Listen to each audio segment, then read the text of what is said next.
आपसे कहूँगी। ये खुलने पड़े अंधी लो जब आए। नमोचरं परम सुंदरमेकदन्तं रक्तांबरं त्रिनयनं परमं पवित्रम् जन्दिवाम्बरनिभो जलकान्तिकान्तं निर्णेश्वरं सकलविघ्नहरं नारायणं नमस्कृत्यं नरं चैव नरोत्तमं देवीं सरस्वतीं व्यासं ततो जयमुदीरये वराहमिहिरं नटवरवपुः कर्णिनो कर्णिकारं बिभ्रद्वासनकपिशं वैजयन्ति प्रभाम् नन्दान्वेषं प्रदर्शनया पूरयन्ति मोहवन्दे वृन्दारण्यं सप्तरमणं प्राविशद्गीतिकीर्तिः कण्ठे यस्य विराजदेहिकरणं गङ्गाजलं मस्तके वामाङ्गे राजधनयां कुर्येणकाम् नन्दीस्कन्दयादिराजगैलो एक और आके रोज मांगते उसके। सनातन प्रभो काशी मंदिर दर्शनो किलयूरेया सदा मंगलम् वृंदावन बिहारी राम की जय सच्चे दरबार की जय शंकर भगवान की जय ब्रह्म पार्वती पते प्रातःकालीन वेला में श्रीमद् देवी भागवत कथा श्रवण करेंगे। कृष्ण चरित्र देवी भागवत में श्री कृष्ण चरित्र बताया गया। सबसे पहले भगवान कृष्ण का भजन। छोटी छोटी गैया छोटे छोटे द्वार छोटो छोटे छोटी छोटी छोटे छोटे द्वार छोटो छोटे सामने सलोने घनश्याम राधा जी के प्यारे प्यारे आगे आगे गैया पीछे पीछे बाण आगे आगे बीच में मेरो मानन गोपाल बीच में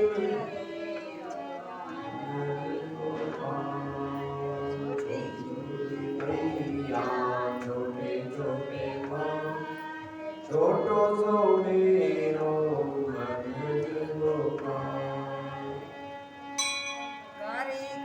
कैसे तेरी गैया कैसे तेरे बाल कैसे तेरी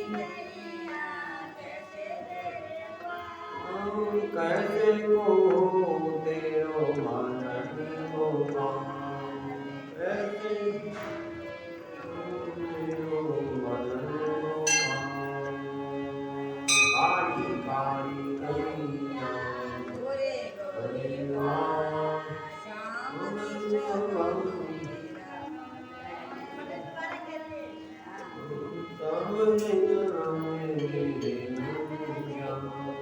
श्याम वरण मेरो मदन गोपाल श्याम वरण मेरो मदन गोपाल छोटी छोटी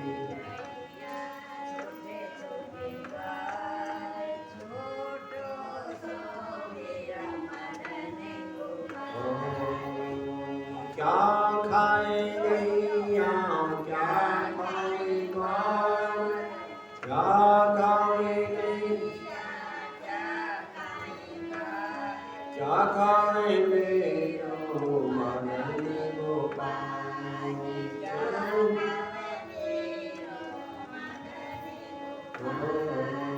घास खाए गैया दूध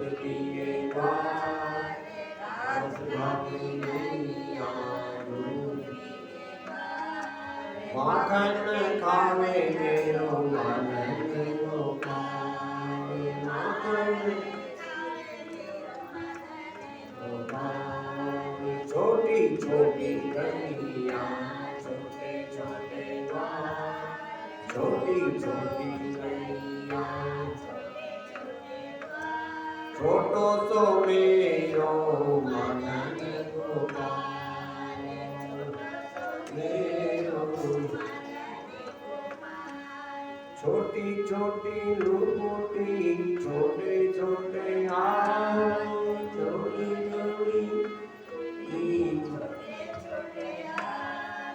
बंसी बजावे मेरो आनंद गोपाल, बंसी बजावे मेरो छोटी छोटी गलियां, छोटे छोटे द्वार,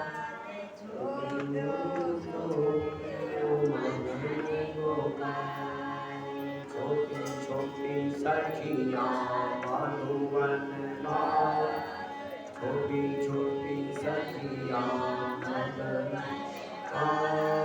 रास रचावे मेरो आनंद गोपाल, रास रचावे मेरो आनंद गोपाल, छोटी छोटी गलियां,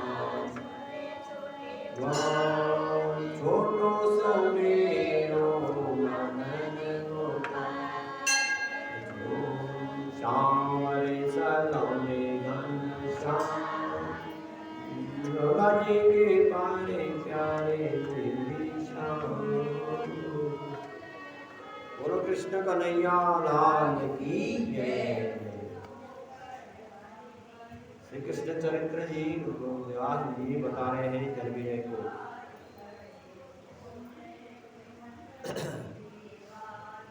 तो सुनाया गया कि विंध्यवासिनी जो हाथ से छूट करके कंस से आकाशवाणी से कहा, अरे पापी मुझे मारने से कोई लाभ नहीं मिलेगा क्योंकि तेरा शत्रु उत्पन्न हो चुका है।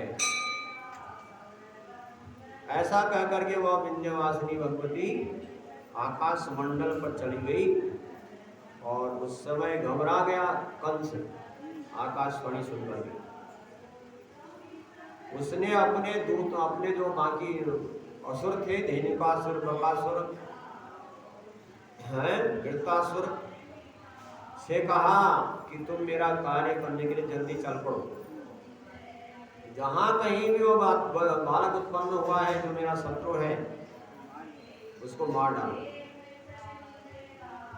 और बालकों को मारने में जो निपुण है पूतना, वो अभी नंदराज के गोकुल में चली जाए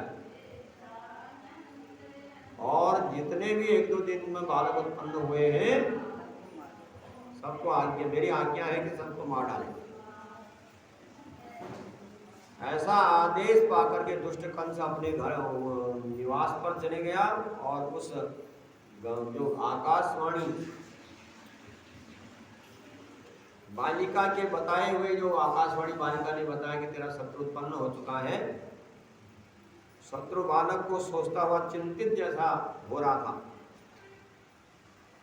व्याज कहते हैं प्रातम नंद गृहे जाता पुत्र जन्म महोत्सव। इधर नंद के घर में आनंद हुआ है, नंद के घर आनंद भयो, जय कन्हैया हाथी घोड़ा जय कन्हैया राम की, हाथी घोड़ा पार की जय कन्हैया राम की, हाथी घोड़ा पार की जय कन्हैया राम की। तो इस प्रकार से प्रातःकाल जन्म महोत्सव मनाया जा रहा है। नंद के घर में बालक उत्पन्न हुआ है। कंस ने सुना कि नंद के घर में बड़ा उत्सव मनाया जा रहा है और कंस को ये बात पहले से मालूम था कि वसुदेव की अन्य स्त्रियां जो गोकुल में रह रहे हैं, रोहिणी आदि, तो इसलिए कंस का संदेह और भी बढ़ गया। देव ऋषि नारद पहले ही बता चुके थे। तो उन्होंने कहा था कि गोकुल में नंद आदि गोप और उनकी जो वसुदेव की पत्नियां हैं सभी यादव देवताओं के अंशावतार हुए हैं। तो कंस और भी क्रोधित हो गया जब उसने सुना कि श्री कृष्ण से पूतना बकासुर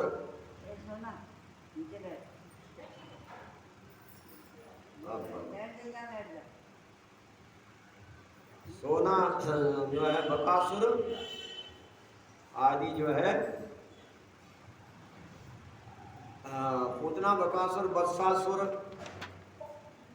और धेनुकासुर प्रलंबासुर को मार डाला।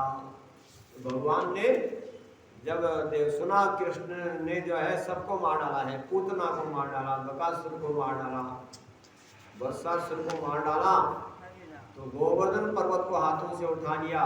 तो कंस को विश्वास हो गया कि अब इतना बड़ा जो काम हो रहा है इसके बाद मेरा नंबर है, मैं भी मारा जाऊंगा।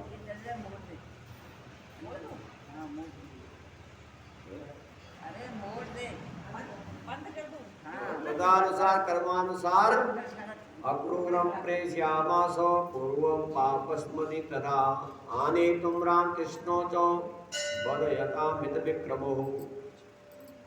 जब ये सारे काम हो चुके हैं, मेरे को अब मेरा नंबर आने वाला है, जब कंस ने ऐसा मैं भी मारा जाऊंगा, तो उसने केशी को भी कृष्ण के हाथों मारा गया, ये सब सुना तो और तब उसने धनुष यज्ञ के बहाने कृष्ण को शीघ्र ही मथुरा में बुलाने की योजना बनाई कि धनुष यज्ञ किया जाए, उसमें श्री कृष्ण को बुलाया जाए तो उसमें मारा जाए।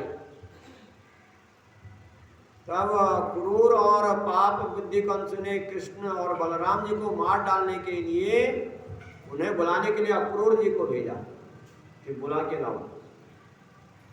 कंस के आदेश के अनुसार गोकुल में गए अक्रूर और कृष्ण बलराम को रथ पर बैठा करके मथुरा ले आए।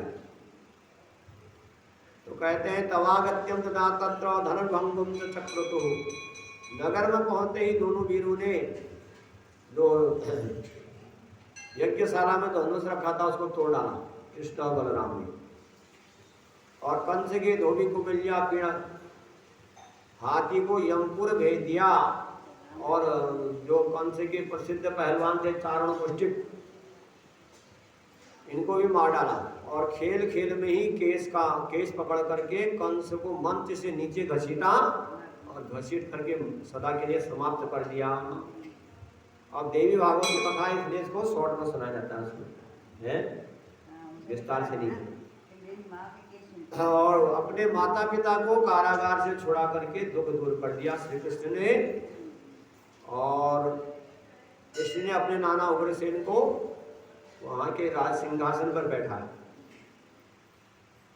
इसके बाद वसुदेव ने दो बालकों का, कृष्ण और बलराम का उपनयन संस्कार कराया। और उपनयन संस्कार हो जाने के बाद श्री कृष्ण बलराम गुरु के आश्रम में, गुरु सांदीपनि के आश्रम में विद्याधन करने के लिए गए। और थोड़े ही समय में उन्होंने सारी विद्याओं को कंठस्थ कर लिया श्री कृष्ण बलराम ने और मथुरा लौट आए। वसुदेव के पुत्र कृष्ण और बलराम 12 वर्ष की अवस्था में सारे विद्याओं के निपुण बन गए और असाधारण बलवान होकर के मथुरा में ही रहने लगे। मथुरा में रह रहे हैं श्री कृष्ण बलराम। तो कहते हैं मगधस्तु जरासंधो जामित्रम पद दुखितो कीर्त सैन्य समाजम सौ मथुरा गतः पुरी। श्री कृष्ण बलराम मथुरा में रह रहे हैं। उधर मगध देश का राजा जरासंध अपने दामाद कंस का मरण का समाचार सुना। जरासंध का जो दामाद कंस है, तो जरासंध ने सुना कि मेरा दामाद भी मार दिया कृष्ण बलराम ने, तो मथुरा पर ही चढ़ाई कर दी। किंतु मथुरापुरी के निवासी भगवान कृष्ण ने जरासंध को 17 बार युद्ध में परास्त किया। और जब जरासंध का बल बस नहीं चला तो उसने काल यौवन को जो है कहा, क्योंकि काल यौवन बहुत बड़ा बलवान था, मलेच्छ देशों का शासक। और सारे यादव लोग श्री कृष्ण के जो इसलिए यादव थे सब काल यौवन से डरते थे। और जब यादवों ने सुना कि काल यवन आने वाला है, सब डर गए, थर्रा गए। और श्री कृष्ण ने सबको बुला करके कहा कि अरे यादवों, अब हम पर दो तरफ से खतरा हो गया है। एक तरफ जरासंध मथुरा की तरफ बढ़ रहा है और दूसरा काल यवन भी आ रहा है दूसरी तरफ से। अब हमको क्या करना चाहिए? जब दो तरफ से शत्रु का आक्रमण हो जाए तो क्या करना चाहिए? तो कहा कि प्राण प्रातम कर्तव्यम तत्वा गेहम बलम धनम सुखे निस्तरिते यत्र देशम खलु पर्तक है। अब क्या करना चाहिए? घर छोड़ करके चले जाना चाहिए, प्राणों की रक्षा करनी चाहिए अपनी, और ऐसे जगह पर जाया जाए, सुरक्षित स्थान पर, जहां पर सब लोग सुखपूर्वक रह सके। और अपना वहां जहां भी जाए, जहां सुखपूर्वक रहे, वही अपना बन जाता है, पैतृक देश बन जाता है। और ऐसे स्थान पर जन्म स्थान है और लेकिन मन परेशान रहता है,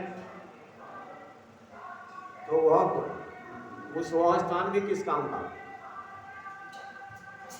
तो जो सुख चाहता हो उसको ऐसे स्थान पर बसना चाहिए जहाँ पर्वत और समुद्र नदी पड़े, पर्वत की ठंडी ठंडी हवा लो और पहाड़ की है।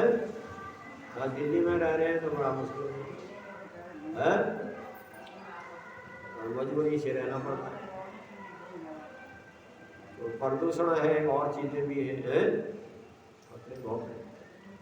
तो कहते हैं कि ऐसे स्थान पर रहना चाहिए जहाँ पर पर्वत पड़े, जहाँ पर समुद्र पड़े, जहाँ शत्रु का भय न हो। समझदार मनुष्य को रहना चाहिए। समुद्र के किनारे पर क्यों रहना चाहिए? कि भगवान विष्णु उससे सैया पर समुद्र में ही शयन करते हैं। और क्यों शयन करते हैं? शत्रुओं के डर से। और शत्रुओं के डर से शंकर जी कैलाश पर्वत पर निवास करते हैं। इसलिए मनुष्य को भी चाहिए कि ऐसे सुरक्षित स्थान पर रहना चाहिए जहाँ आतंकवादी घटनाएं न हो, जहाँ जेल पत्रे न हो।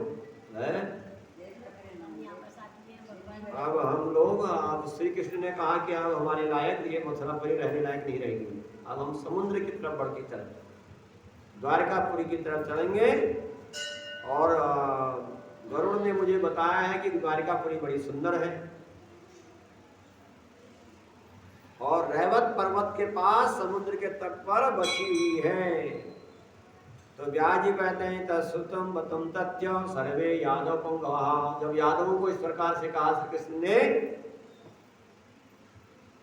तो सभी लोग बैलगाड़ियों में अपना अपना सामान लादने लगे, भैंसों पर, बैलगाड़ियों पर, और स्त्रियों बच्चों को बैठाया। बलराम और कृष्ण को अगवा बना करके मथुरा नगरी से बाहर हो गई। तो आगे आगे प्रजाजनों को करके पीछे पीछे चले श्री कृष्ण और बलराम द्वारकापुरी की तरफ। वहां पर भगवान कृष्ण ने कुशल कारीगरों को बुलाया। जब नई जगह गए हैं तो कुछ कारीगरी भी, कुछ मिस्त्री भी लगाने पड़ेंगे। नया मकान बनाते हैं, एक मकान अपने अनुसार बनाना पड़ता है।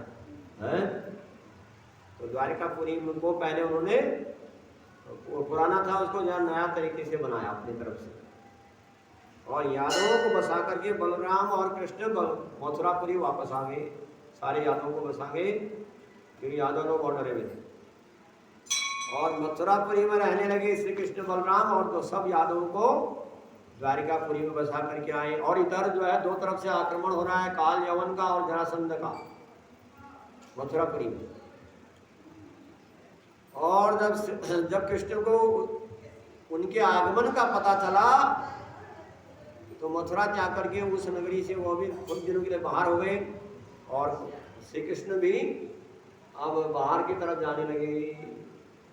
जब काल यवन आ रहा था, श्री कृष्ण ने देखा कि काल यवन आ रहा है, तो आगे आगे कृष्ण पीछे पीछे काल यवन। उस समय भगवान पीतांबर पहने हुए थे, पीछे से काल यवन पड़ा हुआ था श्री कृष्ण के। भगवान ने, कृष्ण ने पीला वस्त्र पहना हुआ है और ठा करके हंस रहे थे। तो कमल लोचन श्री कृष्ण को आगे जाते देख करके दुष्ट काल यवन पैदल ही पीछे पीछे चला और चलते चलते उस स्थान पर पहुंचे जहां राजा मुचकुंद सोए पड़े थे। कहाँ जाऊँ, पीछे जा रहे भगवान पीताम्बर पहन के जा रहे हैं। मुचकुंद को देख करके, मुचकुंद सोए हुए थे, मुचकुंद को वो पीला कपड़ा उड़ा दिया, अपने आप गायब हो गए वहां से। और काल यवन पहुंचा, उन्हें सोते हुए राजा मुचकुंद को कृष्ण समझ लिया और समझ करके बड़ी जोर से लात मारी और इससे मुचकुंद तो जाग गए क्योंकि सोए हुए थे। क्रोध में लाल नृत्य करके काल यवन की तरफ जैसे ही देखा, जल करके भस्म हो गया। तेज निकला क्रोध का, काल यवन जल करके जल गया, भस्म हो गया। और इसके बाद मुचकुंद ने काल यवन और भगवान कृष्ण को अपने सामने देखा, दोनों को देखा। वो तो समाप्त हो गया काल यवन, और श्री कृष्ण भी सामने देखा। तो श्री कृष्ण को प्रणाम किया मुचकुंद ने और तप करने के लिए वन चले गए। और भगवान कृष्ण बलराम के साथ द्वारकापुरी चल पड़े। तो इस प्रकार से उग्रसेन को राजा बनाया मथुरापुरी का। उस समय बाद कृष्ण ने भीष्म की पुत्री रुक्मणी को स्वयंवर में जो विवाह तो चल रहा था वहां से चुरा करके ले आए श्री कृष्ण रुक्मणी को बीच में से, क्योंकि उसकी जो है सगाई हो गई थी शिशुपाल के साथ रुक्मणी की, लेकिन प्रेम जो है मन नहीं था। तो रुक्मणी को चोरी करके ले आए। चोरी करने का मतलब है राक्षस विधि। अनेक प्रकार के विवाह होते हैं, इसमें राक्षसों का विवाह 8 प्रकार। इसके बाद सबसे पहली पत्नी है रुक्मणी श्री कृष्ण की, और दूसरी है जाम्बवती, फिर तीसरी है सत्यभामा, चौथी है मित्रविंदा, 5वीं पत्नी का नाम क्या है श्री कृष्ण की? कालिंदी, यमुना की पुत्री। लक्ष्मणा है 5वीं, 6वीं ये भद्रा, नागनी जीती। ये उन्होंने अलग अलग विवाह किए। तो 8 पत्नियां थी परम सुंदरी, और सबसे पहली पत्नी है रुक्मणी, और रुक्मणी के गर्भ से एक सुंदर पुत्र उत्पन्न हुआ प्रद्युम्न नाम का। और मधुसूदन भगवान ने उसका जात कर्म संस्कार कराया प्रद्युम्न का, किंतु सम्रासुर ने उसको चुरा लिया उस बालक को, और सम्रासुर चुरा करके अपने पुरी में ले गया और अपनी पुत्री मायावती को सौंप दिया। और इधर भगवान कृष्ण ने जब सुना कि मेरे पुत्र का अपहरण हो गया है तो बहुत दुखी हुई। तो कहते हैं जगाम शरणम देवी भक्ति युक्ताम, देवता भी परेशान होते हैं तो कहाँ जाते हैं? माँ भगवती के चरणों में। अब जो है प्रद्युम्न की चोरी होने से भगवान कृष्ण बड़े परेशान हो गए और भगवती की शरण में गए। कहा कि माँ मेरा पुत्र चोरी हो गया है। योग माया का स्मरण करने लगे। श्री कृष्ण भगवान कहते हैं कि मातर मया अति तपसा परितो संतम प्रजा विवन्मणि धर्मात्मजेनम बद्रीवनम खंड मध्ये किम विस्तृतो विस्मृतो जननी त्वया भक्ति भाव। श्री कृष्ण माँ भगवती को मनाने लगे कि मेरा काम बना दो। हे माता, पूर्व पुत्र में धर्म के पुत्र नारायण के रूप से मैंने उग्र तपस्या की, आपकी पूजा की थी मैंने नारायण के रूप में पूर्व जन्म में। हे जननी, क्या आप मेरा उस भक्ति भाव को एकदम भूल गई? आज मेरे घर से ही मेरे बालक का अपहरण हो गया, और अपहरण चाहे जैसा भी हुआ हो, हे अम्बे, मेरी लाज रखना आपके हाथ में है। हे दुर्गे, मेरी द्वारकापुरी सर्वोच्चा सुरक्षित नगरी है, चारों ओर से चहर दीवानियां बनी है और सब मेरा महल सबके मध्य में पड़ता है। उसमें घर के अंदर से एक बालक की चोरी हो गई। मेरा दोष ही, मेरा पाप ही कोई ऐसा रहा होगा, मेरा दोष ही ऐसा रहा होगा कि मेरे पुत्र का अपहरण हो चुका हो। ये मेरे भाग्य का दोष है। श्री कृष्ण कहने लगे, नाहं गतं परम पुरं न च यादवश्चं रक्षामीति नगरं किरन्विजये मया तैवेव जन्मी प्रकट प्रभावा मे प्रभावा मृतपुपु केन केनः। तो द्वारका से बाहर किसी नगर में न मैं गया न यादव वहां से गए, तो हमेशा तैयार रहते हैं सब रक्षा के लिए। और जिसके सहारे किसी मायावी ने मेरे बालक को उड़ा लिया है जगदम्बे। मैं चरित्र को नहीं जानता हूँ आपके, मैं क्या कोई प्राणी ऐसा नहीं होगा जो आपके चरित्र को जान सके। अपहरण करने वाला कौन है, किधर को ले गया, और जब हमारे सैनिक भी नहीं देख सके तो ऐसा लगता है कि आपने हमारे आंखों के सामने माया का पर्दा डाल दिया है। कभी कभी जादूगर आते हैं, पैसे ठग के नहीं आते हैं और बाद में पता चलता है माया का चक्कर बना है। यदि आप तो इस कहने लगे, यदि आपने ऐसा किया होता तो कोई आश्चर्य बात नहीं है, क्योंकि आप अपनी माया से माता देवकी के 5 मास के गर्भ को जन्म लेने के पहले ही उनकी कोख से निकाल करके रोहिणी के गर्भ से आपने रोहिणी के कोख में पहुंचा दिया। योग माया का कमाल था।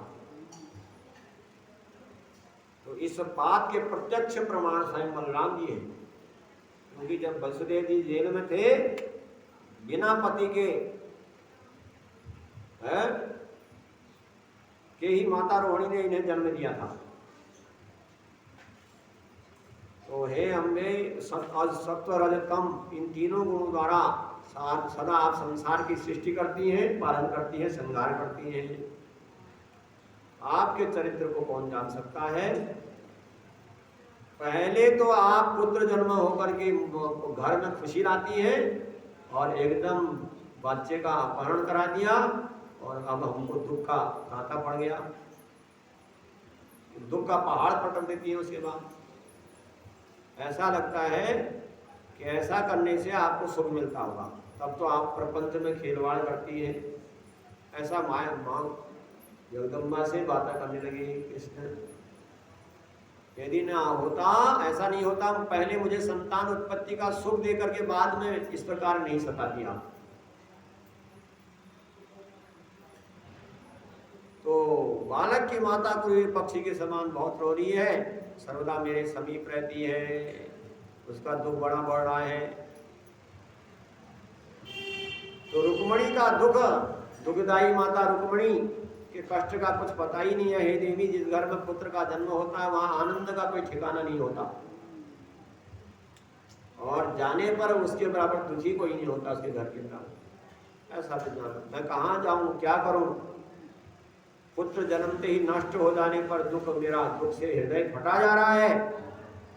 मैं आपके नवरात्रि व्रत करूंगा, माँ मुझसे कह रही मेरा पुत्र मिल जाए, मैं चैत्र नवरात्रि आश्विन नवरात्रि व्रत करूंगा, अम्बा देवी का पूजन करूंगा, क्योंकि आज सारे संसार का दुख नष्ट कर देती है।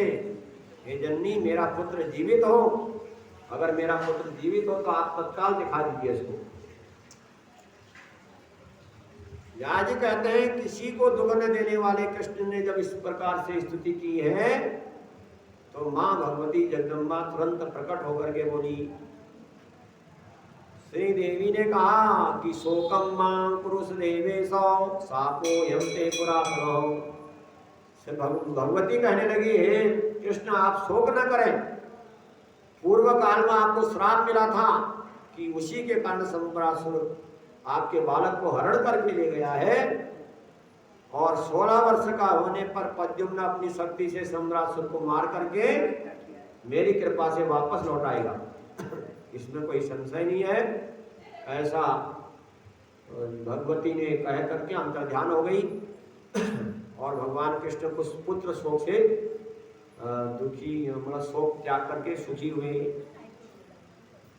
हैं। कहते हैं कि जन्मेजय को कथा सुना रहे हैं व्यास जी, राजा जन्मेजय को। तो जन्मेजय ने पूछा कि संदेह में मुनि श्रेष्ठम जाए तो वचना तब हो, कि जन्मेजय पूछने लगे वह साक्षात भगवान विष्णु के अंशावतार श्री कृष्ण को कष्ट को देख करके आपकी बात सुनकर के बड़ा संदेह हो गया कि भगवान को भी दुख हो गया।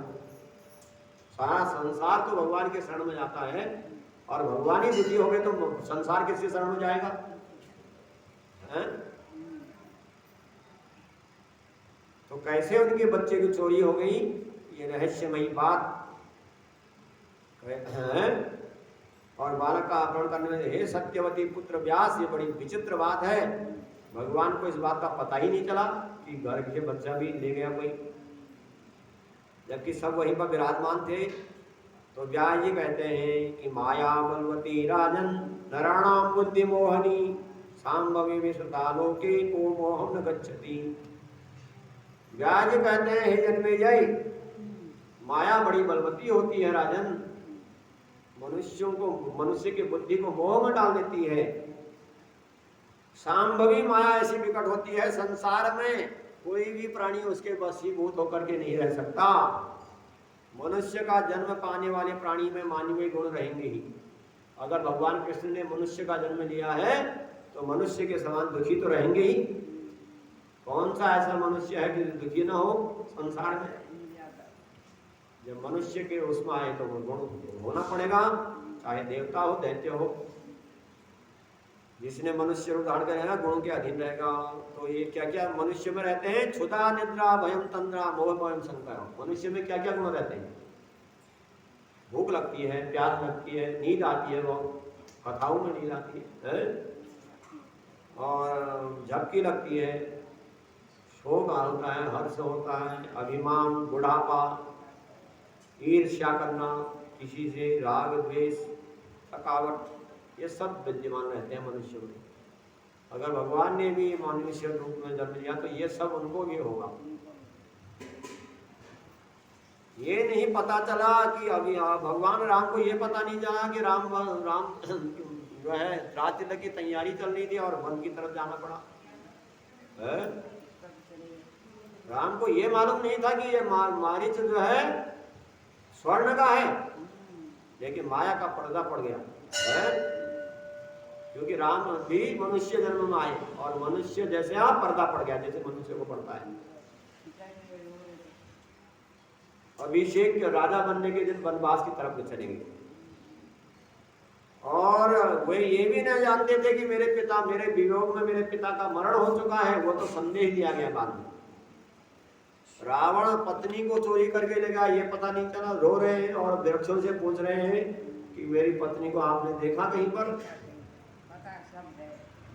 तो निरपराध बालिका का वध किया, तो सीता की सुध लेने के लिए वानरों को भेजा। तो इस प्रकार से बाद में वाल्मीकि के बताने पर उन्हें पता चला कि लवकुश उन्हीं के पुत्र हैं।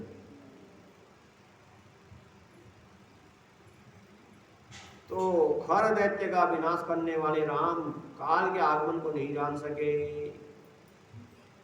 जैसे भाव मनुष्य में होते हैं वैसे ही भाव कृष्ण में भी थे, वैसे ही राम में भी थे। इस विषय में विचार करने की आवश्यकता रहती है। संदेह जन्मेजय को बता रहे हैं कि आप ज्यादा संशय मत किया करो, ये तो मनुष्य के गुण हैं और राम और कृष्ण को भी इनको भोगना पड़ेगा, इसमें ज्यादा संशय की बात नहीं है।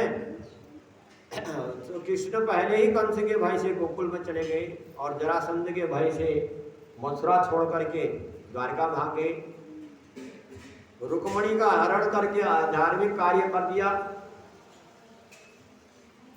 सनातन धर्म के बारे में जानते थे और उनको ये बात भी पता था कि रुक्मणी का विवाह कहीं और निश्चित हो चुका है शिशुपाल के साथ। फिर भी बीच में से जो शादी का फेरे के टाइम में कन्या बैठी हो वहां से उठा करके ले आए, तो विलाप करने लगे। रुक्मणी का अपहरण किया, संवासुर उनके बालक को चुरा ले गया और विलाप करने लगे।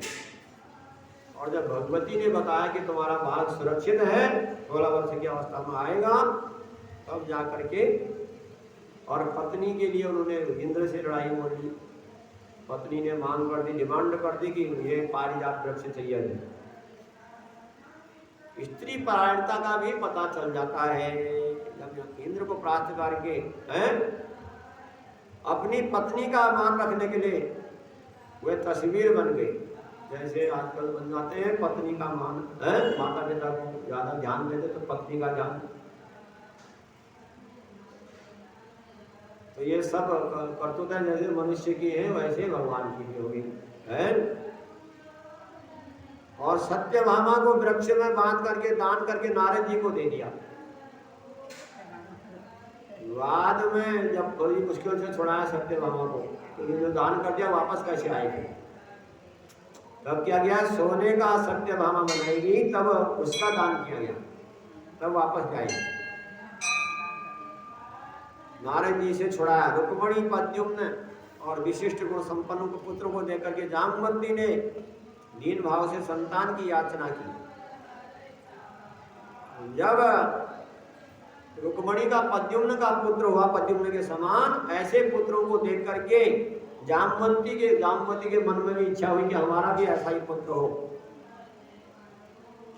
अब वे पर्वत पर तपस्या करने के लिए चले गए कि ऐसा पुत्र है,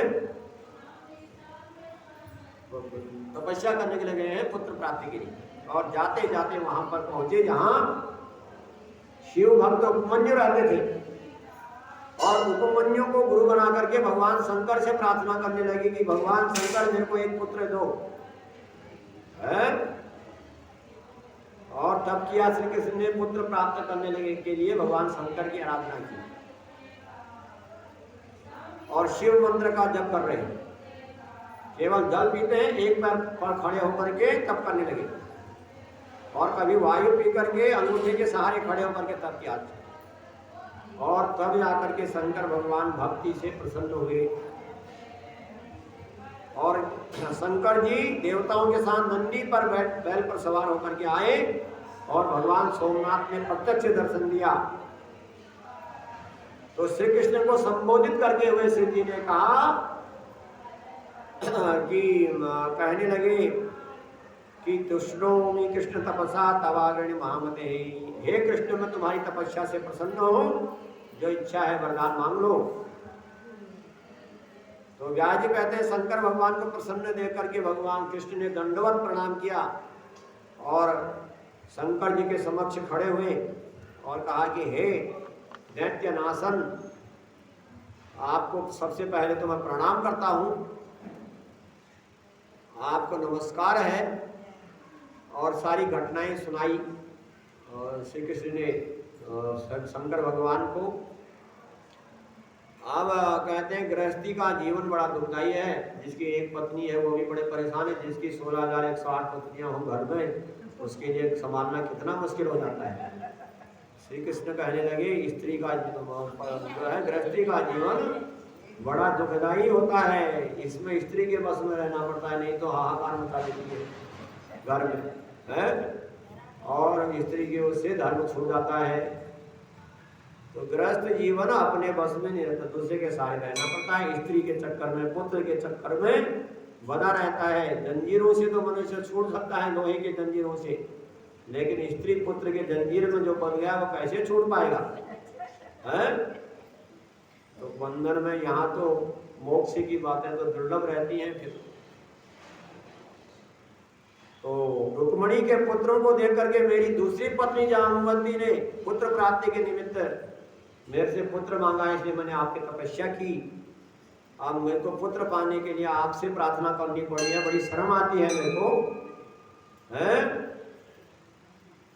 अब और लोग भी कहेंगे श्री कृष्ण जैसा भगवान पुत्र प्राप्ति के लिए तपस्या कर रहा है, मेरे को तो शर्म आती है वरदान मांगते हुए। कहते हैं मैं मांग रहा हूँ आपसे, मैं तो आप मेरे को वह वरदान दीजिए। भगवान शंकर कहने लगे आपके बहुत तेरे पुत्र होंगे, एक पुत्र नहीं, हर पत्नी से 10-10 पुत्र होंगे, मैं वरदान देता हूँ। भगवान शंकर देते हैं तो छप्पर फाड़ के देते हैं पहले देते नहीं और देते तो छप्पड़। द्रौपदी के 5 पति दे दिए, पतिम देही कहा तो 5 पति हैं। तो श्री कृष्ण ने एक पुत्र मांगा, कहा कि एक पुत्र नहीं 10 पुत्र होंगे तेरे हर पत्नी से हैं। तो शंकर भगवान की कृपा से भगवान कृष्ण के अनेक पुत्र हैं, आगे कथा बताएंगे कल की। बोलो शंकर भगवान की जय, वृंदावन बिहारी जगदम्बा भवानी की जय। कथा विसर्जन हो कहे सुनो वीर हनुमान, राम लखन सिय जानकी सदा करो कल्याण। सिया राम